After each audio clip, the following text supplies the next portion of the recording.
Hi. So today hi. Welcome to YouTube channel again. And today we'll check about for the 4065 machine. So it was the LU. So LU202 is there, and this is the display, and this is the output tray. And we have this output tray, and we have the two standard trays here, and one bypass tray here. So one bypass tray.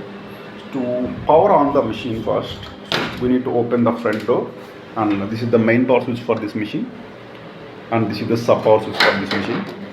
So we need to power on first main power, then we need to power on the sub power whenever we are powering on. So whenever we are powering off, first we need to power off the sub power, then we need to power off the main power.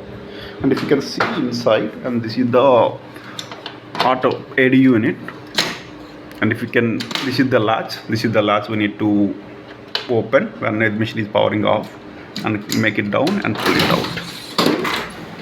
And this is the paper part for this machine. This is where the paper will go, and this is the registration unit, and these are the registration rollers, these two, and these two need to be cleaned on regular basis, or else you will get like 3102 or 3101 fault paper jam issues will come.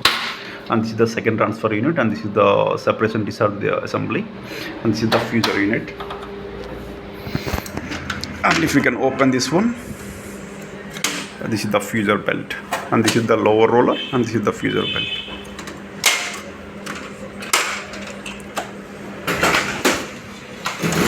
And from 2060, as we know, we will get this output unit. Additionally, it will there, and for 1060 it will be not there, but for 2060 we have this output unit.